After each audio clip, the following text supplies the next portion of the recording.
چلیں جی آپ دوسرا سیگمنٹ شروع کرتے ہیں، حضرت بلال والا جو بک ہم پڑھ رہے تھے۔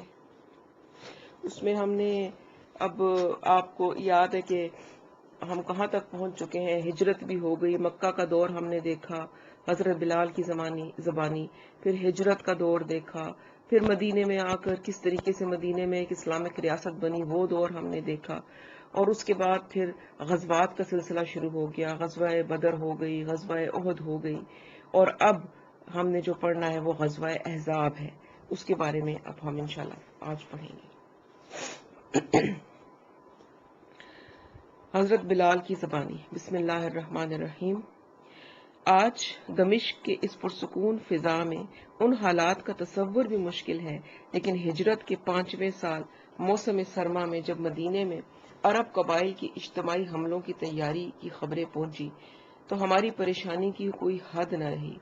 خبر ملی کہ مکے میں دارالندوہ میں قریش کا ایک اجلاس ہوا ہے جس میں قریش کا علم جنگ لہرایا گیا ہے۔ یہ اس کو جب میں پڑھتی ہوں تو آپ کوشش کیا کریں اپنی امیجنیشن کو ایکٹیو کریں اور آپ اس کو امیجن کیا کریں جو میں پڑھ رہی ہوتی ہوں، تو پھر آپ کو لگے گا کہ جیسے آپ وہ سب کچھ ویژولائز کر رہے ہیں، سب کچھ دیکھ رہے ہیں۔ عثمان بن طلحہ کو علم برداری کا منصب سونپا گیا، شاید اس لیے کہ احد میں یہ منصب عثمان کے باپ کو دیا گیا تھا اور وہ مسلمانوں کے ہاتھوں قتل ہو گیا تھا۔ مکے سے آنے والوں نے یہ بھی خبریں سنائیں کہ قریش نے ابو سفیان کی سربراہی میں 4000 شمشیر زنوں کا لشکر تیار کیا ہے، آج جس میں 300 گھوڑے اور 1000 برق رفتار اونٹنیاں شامل ہیں۔ ادھر سے بنو سلیم 700 افراد کا لشکر لے کر ان کے ساتھ شامل ہو گئے تھے۔ اسی طرح بنو اسد، بنو سعد کے لشکر کشی کے تیاریوں کی بھی خبریں ہمیں ملی۔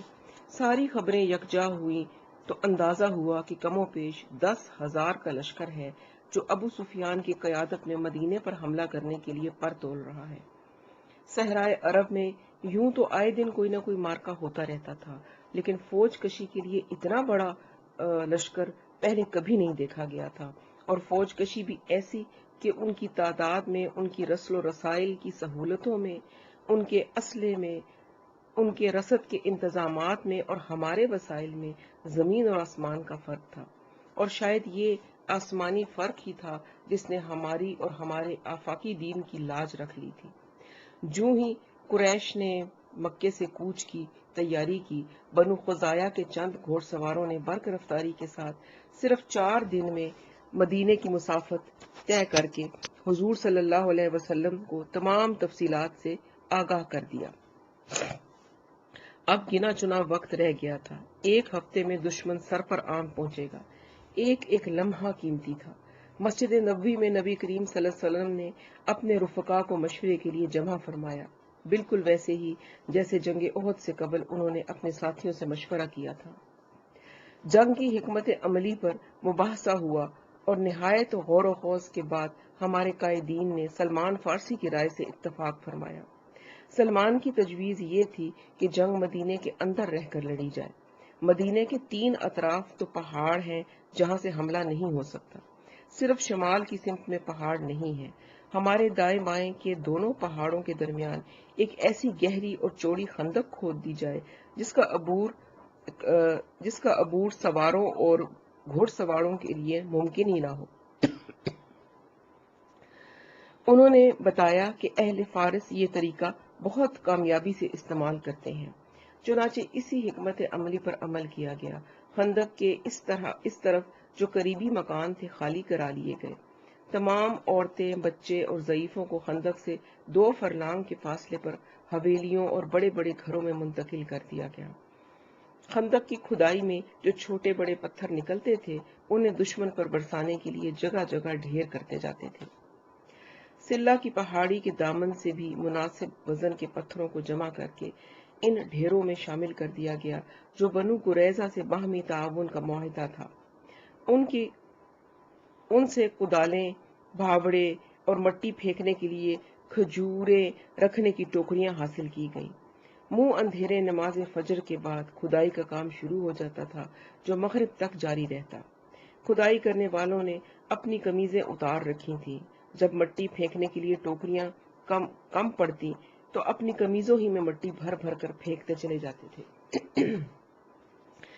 یہ خندق مسلسل نہیں تھی، جگہ جگہ بڑی بڑی چٹانیں تھیں، مکانات بنے ہوئے تھے جو خود حملہ آوروں کے خلاف رکاوٹ تھے۔ جہاں پہاڑ یا مکان نہیں تھے ان حصوں میں خندق کھود کر کہیں مکانوں اور کہیں پہاڑوں سے ملانا تھا تاکہ مدافعت مکمل ہو جائے۔ خندق کھودنے والے ہر شخص کو احساس تھا کہ وقت بہت کم رہ گیا ہے، سستی اور سہل انگاری کی کوئی گنجائش نہیں ہے۔ چاہے کئی وقتوں کا فاقہ ہو، چاہے تھک کر نڈھال ہو چکے ہوں، لیکن کام کیے جانا ہے، کیونکہ دشمن کے پہنچنے سے پہلے خندق تیار نہ ہوئی تو مدینے کا ایک فرد بھی ان کے ظلم اور صفاقی سے نہ بچ سکے گا۔ انہیں یاد تھا کہ احد میں ان ظالموں نے کس طرح لاشوں کا مسئلہ کیا تھا، اور اب تو انہوں نے اسلام کی مکمل ختم کرنے کا عزم کر رکھا تھا۔ مستقبل کا سارا نقشہ انہیں اپنی نظروں کے سامنے چلتا پھرتا دکھائی دے رہا تھا۔ یہ ساری باتیں میں تفصیل سے اس لیے بیان کر رہا ہوں کہ میرے سامنے ان ہولناک دنوں کی بے شمار تصویریں چل رہی ہیں۔ کھدائی کرنے والے مختلف ٹولیوں میں بٹے ہوئے تھے۔ ان کے معاون سروں پر مٹی بھری ٹوکریاں لاتے قطار در قطار مٹی باہر پھینکتے جاتے تھے۔ خندق رفتہ رفتہ گہری ہوتی گئی۔ سلمان فارسی تنوتوش کے بہت مضبوط تھے۔ پھر بنو قریظہ کی ملازمت کے دوران انہیں مٹی کے کھودنے کی خاصی مشق ہو گئی تھی۔ ہر شخص ان کی کارکردگی پر اش کر رہا تھا۔ مہاجر انہیں اپنی صف میں شامل کرتے تھے، کہتے تھے کہ وہ بھی ان کی طرح تلاش حق میں باہر سے آئے ہیں۔ انصار دلیلیں دیتے تھے کہ نہیں، وہ نبی صلی اللہ علیہ وسلم کے آنے سے پہلے مدینہ میں موجود تھے، اس لیے وہ انصاروں میں سے ہیں۔ حضور دونوں کی باتیں سن سن کر مسکراتے رہتے۔ آخر ایک دن جب یہ گفتگو طول پکڑ گئی تو سرور کائنات نے مسکراتے ہوئے فرمایا، سلمان ہمارا ہے، نبی کے گھر کا فرد ہے۔ سبحان اللہ۔ نبی صلی اللہ علیہ وسلم کے گھر کا فرد ہونے کا شرف تو مجھے بھی حاصل تھا۔ نبی محترم بھی خندق کی کھدائی کے تمام کام میں برابر کے شریک تھے۔ کبھی ایک ٹولی کے ساتھ ہوتے تو کبھی دوسری کے ساتھ، مگر حکم تھا کہ جب کوئی مشکل پیش آئے یا کوئی غیر متوقع صورتحال کا سامنا ہو تو وہ جہاں بھی ہوں انہیں مطلع کیا جائے۔ ایسی پہلی صورتحال جابر کو پیش آئی۔ وہ جہاں کھدائی کر رہے تھے وہاں زمین سے ایک اتنا بڑا پتھر نکل آیا جو کسی اوزار سے ٹس سے مس نہ ہوتا تھا۔ رسالت مآب کو اطلاع دی گئی تو وہ وہاں پہنچے۔ انہوں نے پانی منگوایا اور اس میں اپنا لعاب دہن شامل کیا، پھر وہ پانی پتھر پر چھڑک دیا۔ پھر جب سب نے مل کر زور لگایا تو وہ پتھر آسانی سے اپنی جگہ سے ہٹ گیا۔ دوسری مرتبہ مہاجرین کی ٹولی کی طرف سے مدد کی درخواست آئی۔ عمر نے رسول اللہ صلی اللہ علیہ وسلم سے عرض کیا کہ ایک بہت بڑا پتھر ہے جو کسی طرح اپنی جگہ سے نہیں ہٹتا۔ رسالت مآب وہاں پہنچے۔ انہوں نے عمر کے ہاتھ سے کدال لے کر پتھر پر ایک ضرب لگائی جس سے ایک شعلہ بلند ہوا، اتنا روشن کہ مدینے کے شہر اور جنوبی علاقہ روشن ہو گیا۔ پھر انہوں نے ایک اور ضرب لگائی تو اسی طرح چنگاریاں بلند ہوئیں، لیکن اس مرتبہ احد اور اس کے ادھر کے تمام شمالی علاقے روشن ہو گئے۔ تیسری ضرب لگی تو پتھر ریزہ ریزہ ہو گیا اور اس مرتبہ وہ روشنی نکلی تو تمام مشرقی علاقے میں چکا چوند ہو گئی۔ اسی وقت میں حضور کے خیمے میں خدمت پر مامور تھا۔ سلمان فارسی البتہ وہاں موجود تھے۔ انہوں نے یہ تمام ماجرا مجھے سنایا۔ انہوں نے بتایا کہ جب میں نے یہ روشنیاں دیکھی تو نبی کریم صلی اللہ علیہ وسلم سے اس کی تعبیر پوچھی تو حضور نے فرمایا، سلمان، پہلی روشنی میں میں نے یمن کے محلات دیکھے، دوسری میں مجھے شام کے محلات نظر آئے اور تیسری روشنی میں مجھے مدائن میں کسرا کا سفید محل دکھائی دیا۔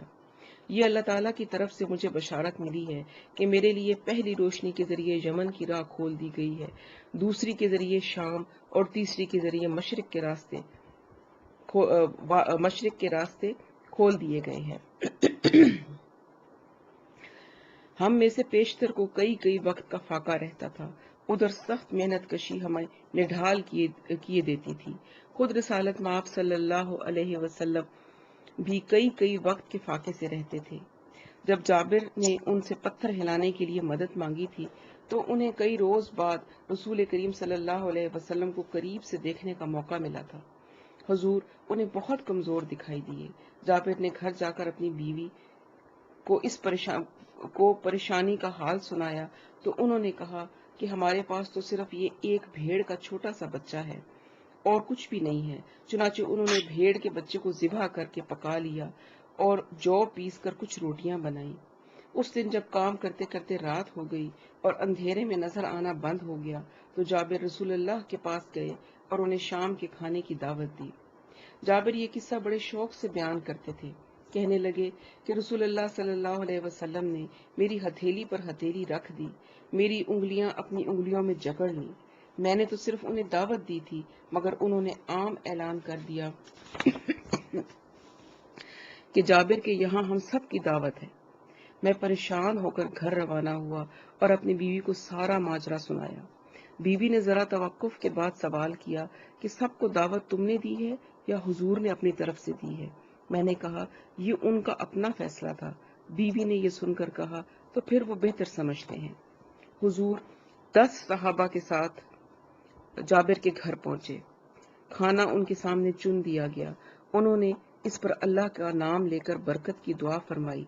جب سب سیر ہو کر کھا چکے تو کھانا ابھی بھی باقی تھا۔ پھر اسی طرح سے 10 کی ٹولیاں آتی رہیں اور سیر ہو کر لوٹتی رہیں۔ میں آخری ٹولی میں تھا۔ ہمارے کھا چکنے کے بعد بھی کچھ کھانا بچ رہا تھا۔ ہر شخص اپنی آنکھوں سے اللہ کی رحمت دیکھ رہا تھا اور دل ہی دل میں شکر کر رہا تھا۔ حضور صلی اللہ علیہ وسلم تمام وقت دن بھر کے تھکے ہوئے لوگوں کو سیر ہو کر کھاتے دیکھ کر تبسم فرماتے رہے اور میں سوچ رہا تھا کہ اللہ تعالیٰ کس کس انداز سے اپنی رضاکی کی لاج رکھتا ہے۔ 6 دن کی محنت شاقہ کے بعد خندق تیار ہو گئی۔ ہم لوگوں کی خوشی کی کوئی انتہا نہ تھی کہ ہماری محنت بار آئی۔ اب صرف اللہ تعالیٰ سے دعا تھی کہ وہ ہمیں نصرت عطا فرمائے اور اس امتحان میں سرخرو کرے۔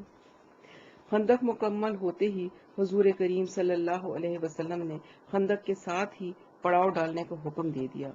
خود آپ کا سرخ چمڑے کا خیمہ عین کوہ سلہ کے دامن میں نصب کیا گیا۔ ادھر قریش حملہ آور اپنے ساتھیوں سمیت مدینے کی نواح میں جنوب مغرب کی طرف سے پہنچے۔ وہ مکے سے ساحل سمندر کے ساتھ ساتھ اسی راستے سے آئے تھے جو انہوں نے غزوہ احد کے وقت اختیار کیا تھا۔ بنو غطفان اور نجد کے دوسرے قبیلوں کے لشکر مشرق یعنی صحرائے نجد کی طرف سے پہنچے۔ دونوں لشکر احد میں جمع ہوئے اس خیال سے کہ اب بھی احد ہی میدان جنگ بنے گا۔ احد کے قریب پہنچتے پہنچتے پہلا صدمہ تو انہیں یہ دیکھ کر ہوا کہ خریف کی ساری فصل کٹ چکی ہے اور اب ان کے اونٹوں کو خاردار جھاڑیوں پر ہی گزارا کرنا پڑے گا۔ گھوڑوں کے لیے چارہ بس وہی تھا جو وہ اپنے ساتھ لائے تھے، جو قطعاً ناکافی تھا۔ انہوں نے دل ہی دل میں سوچا کہ اب جو بھی ہونا ہے بلا تاخیر ہونا چاہیے۔ جب احد میں انہیں دور دور تک مسلمانوں کا کہیں نام و نشان نہ دکھائی دیا تو فیصلہ کیا کہ مدینے کی طرف پیش قدمی کی جائے۔ خالد اور اکرمہ جو حبش قریش کے گھوڑ سوار دستوں کے کمان کر رہے تھے مدینے کی طرف لپکے۔ خندق کی مدینے والی سمت کی سطح مخالف سمت کی سطح سے ذرا بلند تھی، چنانچہ انہیں دور ہی سے مسلمانوں کا پڑاؤ نظر آ گیا۔ ان کا خیال تھا کہ ان مٹھی بھر لوگوں کو تو وہ محض اپنی تعداد سے ہی کچل کر رکھ دیں گے، لیکن خندق ان کے وہم و گمان میں بھی نہ تھی۔ جو ہی وہ ذرا قریب آئے اور انہیں اپنے راستے میں ایک ناقابل عبور خندق حائل نظر آئی تو دانت پیس کر رہ گئے۔ کچھ نہ بن پڑا تو زچ ہو کر با آواز بلند کہنے لگے کہ اس طرح اوٹ سے لڑنا عربوں کی حمیت کی توہین ہے۔ اب صورتحال سب کے سامنے تھی۔ مسلمان خندق کے اس پار مدینے کی طرف تیر اندازوں کے پرے جمائے بیٹھے تھے اور کفار خندق کے اس پار خندق عبور کرنے کی کوشش میں کبھی قریب آتے تھے کبھی تیروں کی بارش سے زخمی ہو کر پلٹ جاتے تھے۔ ادھر سے بھی تیر اندازی ہو رہی تھی۔ ایک تیر سعد بن معاذ کے بازو میں لگا جس سے ان کی ایک رگ کٹ گئی۔ ادھر بھی بہت سے لوگوں نے تیروں کے زخم کھائے۔ قریش اور غطفان کے کئی گھوڑے بھی تیروں سے زخمی ہو کر گر پڑے۔ خندق میں ایک جگہ ایسی تھی جس کی چوڑائی نسبتاً کم تھی۔ دشمنوں کی نظر اس پر تھی۔ وہ سارا دن اس جگہ کا معائنہ کرتے رہے تھے۔ ہم لوگوں نے بھی وہاں اپنا پہرا سخت کر رکھا تھا۔ ایک لمحہ ایسا آیا کہ قریش کے دستوں نے محسوس کیا کہ اس مقام پر مسلمانوں کا پہرا اتنا سخت نہیں رہا۔ چنانچہ عمر بن عبد الود، اکرمہ اور قبیلہ مخروم کے نوفل نے گھوڑوں کو ایڑ لگائی اور خندق پار کر کے مسلمانوں کے سر پر آ کھڑے ہوئے۔ علی اور عمر نے چشم زدن میں آگے بڑھ کر ان کا راستہ روک دیا۔ عمر نے مبارزت طلب کی اور علی نے کے ہاتھوں جہنم واصل ہوا۔ باقی الٹے قدم لوٹے اور آنن فانن خندق پار کر گئے، لیکن نوفل کا گھوڑا خندق پار نہ کر سکا اور سوار سمیت خندق میں گر گیا۔ نوفل پر مسلمانوں نے پتھروں کی بوچھاڑ کر دی۔ آخر اس بد نصیب نے خود ہی درخواست کی کہ اس سے بہتر ہے کہ اسے قتل کر دیا جائے۔ چنانچہ چند مسلمان نیچے اترے اور اسے قتل کر کے اس کی لاش پر مٹی پھینک دی۔ ابھی میں نے کہا تھا کہ صورتحال اب بالکل واضح ہو گئی تھی، مگر در پردہ دو شخص ایسے کردار ادا کر رہے تھے جو بے حد اہمیت کے حامل تھے اور جس سے عام لوگ بے خبر تھے۔ ایک تو حی بن اخطب کا کردار تھا جو بنو قریظہ کے درپے تھا کہ وہ محمد صلی اللہ علیہ وسلم سے اپنا معاہدہ توڑ دیں۔ بنو قریظہ کا سردار کعب ابن سعد اور بنو قریظہ کے تمام لوگ اسے منحوس سمجھتے تھے، کیونکہ اس کی وجہ سے بنو قریظہ پر آفت نازل ہوئی تھی۔ جب حی بن اخطب بنو قریظہ کے قلعے پر پہنچا تو اس کا نام سن کر کعب نے دروازہ کھولنے سے انکار کر دیا۔ بڑی منت سماجت کے بعد اس نے دروازہ کھلوایا تو کعب اس کی کوئی بات سننے پر رضامند نظر نہیں آیا۔ حی اپنے دلائل پیش کرتا گیا اور آخر کعب کو اپنی چکنی چوپڑی باتوں میں لے آیا۔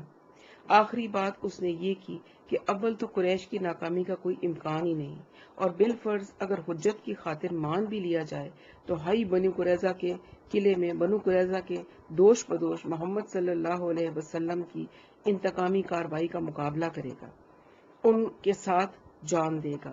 کعب اس کی لچھے دار باتوں میں آ گیا۔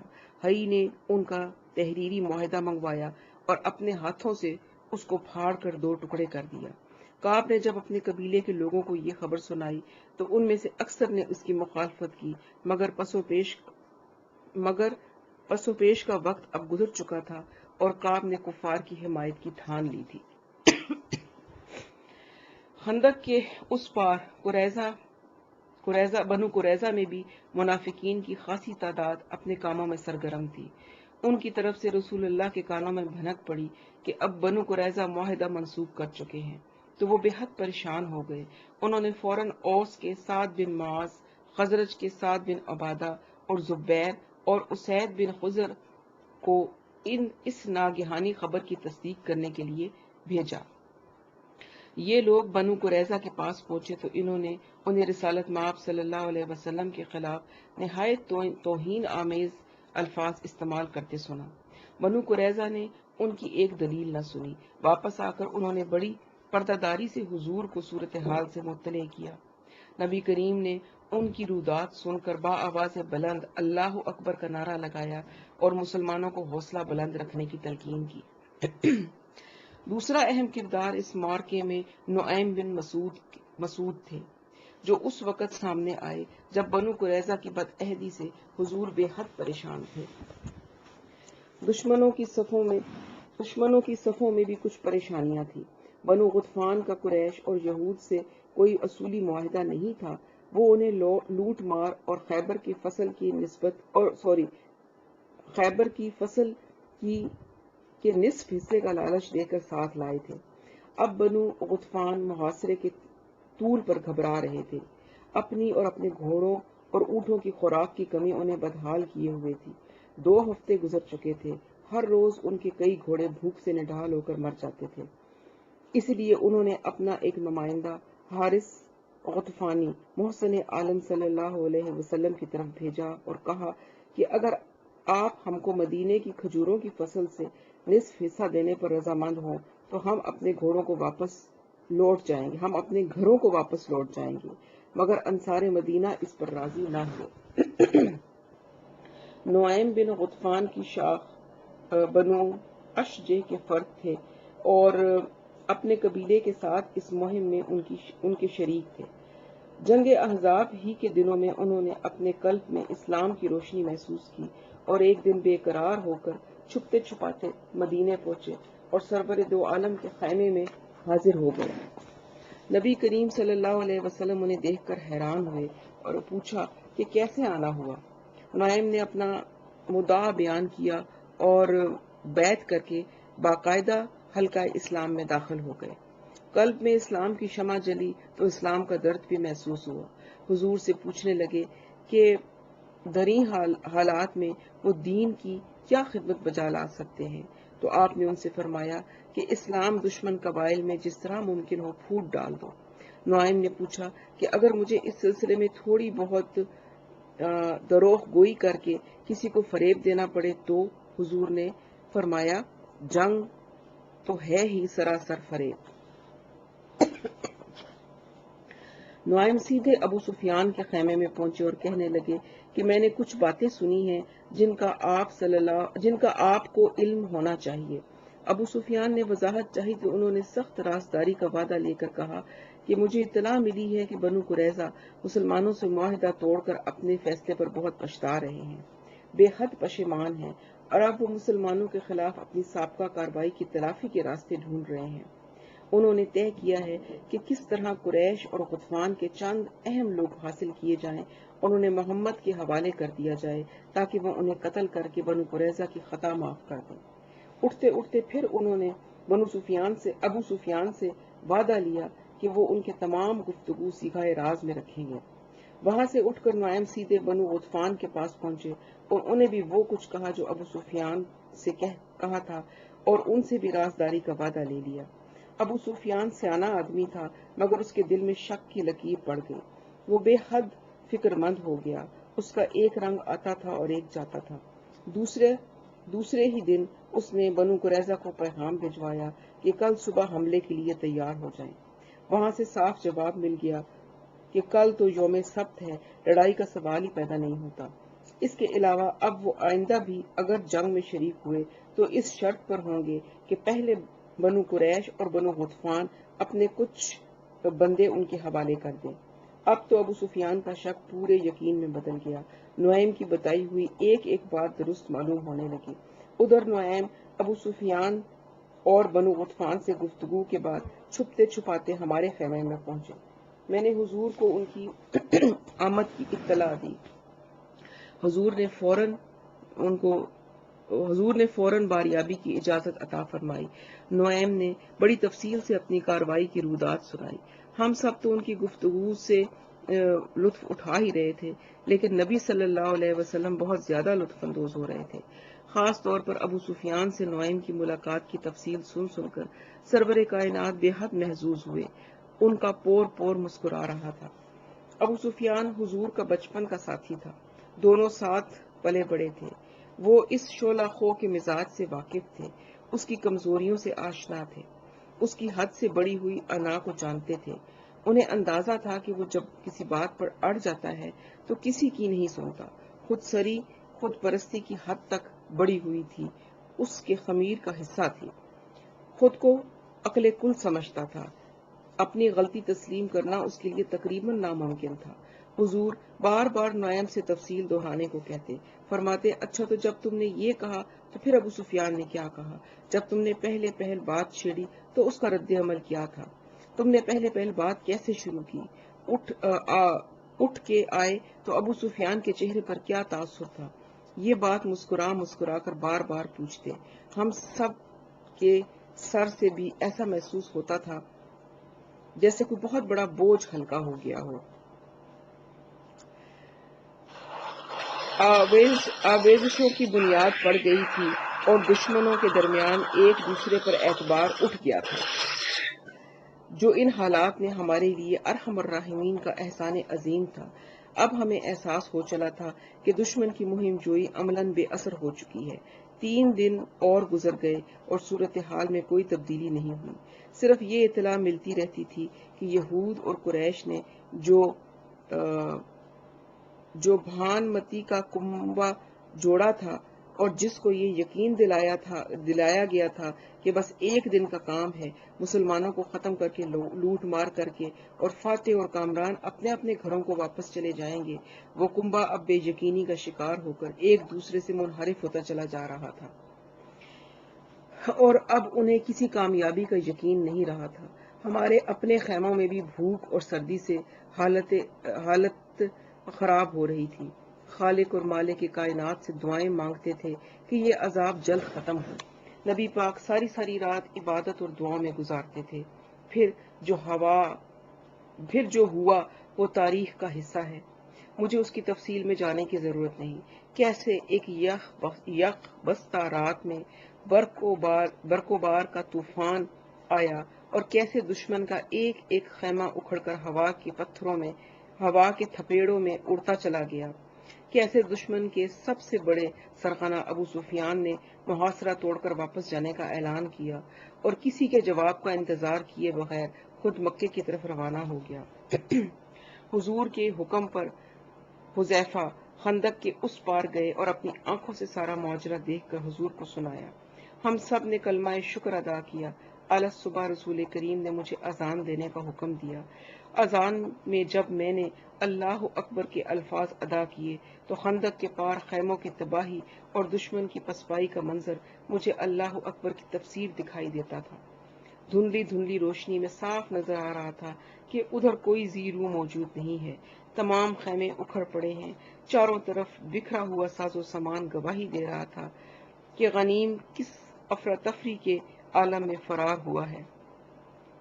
اسی موقع پر سورہ احزاب کی 9ویں آیت نازل ہوئی، جس میں اللہ رب العزت نے اس احسان کا بیان فرمایا ہے۔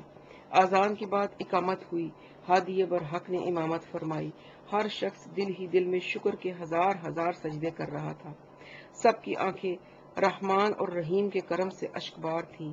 نماز پڑھ کر سب اپنے اپنے خیموں کی طرف روانہ ہو گئے، لیکن میں دیر تک اجڑے اکھڑے خیموں کو دیکھتا رہا۔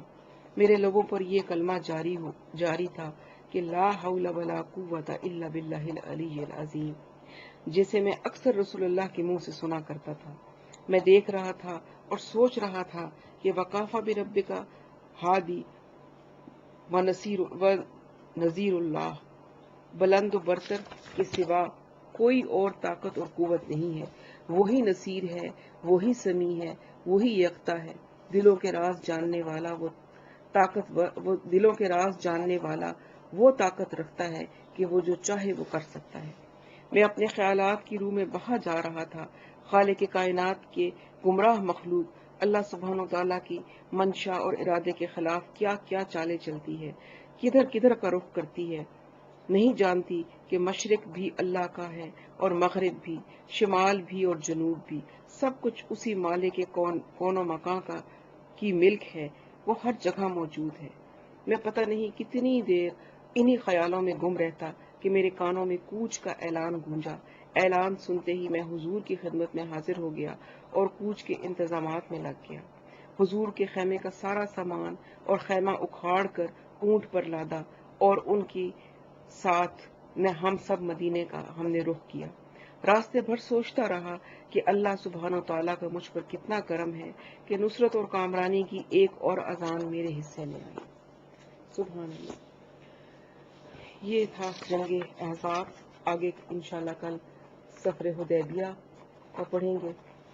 یہ سب کچھ پڑھتے ہوئے مجھے یاد آ رہا تھا، ایک بار ہم عمرے پر گئے تھے، پرانی بات ہے، اس وقت یہ جہاں جہاں پر خندق کے خیمے تھے، نبی صلی اللہ علیہ وسلم کا خیمہ، حضرت ابو بکر کا خیمہ، تو وہ پہاڑ ہے جس کے اوپر انہوں نے خیمے بنائے تھے، وہاں پر انہوں نے چھوٹی چھوٹی مسجدیں بنائی ہوئی تھی، اور پھر ہم سب نے وہ مسجدیں، ان مسجدوں میں ہم گئے، ہم نے دو نفل تحیت المسجد پڑھے، بالکل ایسے مٹی کی بنی ہوئی تھی. تو وہ میرے سامنے آ رہی تھی، اس وقت بھی آتی تھی کہ کیسے اس جگہ کے اوپر خیمے بنے ہوں گے اس وقت، اور کیا جنگ کا منظر ہوگا، اور کیسے خیموں میں مسلمان سارے اپنے اپنے بیٹھے ہوں گے. بڑا ہی وہ ایسا منظر تھا جو بالکل میں نے آج اس کو پڑھتے ہوئے ویژولائز کیا ہے کہ وہ کیا منظر تھا. اب تو خیر انہوں نے وہ سب ختم کر دی ہیں، مسجدیں ایک ہی بڑی مسجد بنا دی ہے. اچھا جی، یہاں پر یہ ہمارا سیگمنٹ ختم ہوا. اب دعاؤں کا سیگمنٹ ہے جس میں آج ہم پڑھیں گے کہ شیطان سے حفاظت کی دعاؤں کے بارے میں انشاءاللہ تعالی ہم جانیں گے. وَإِذَا سَأَلَكَ عِبَادِي عَنِّي فَإِنِّي قَرِيبٌ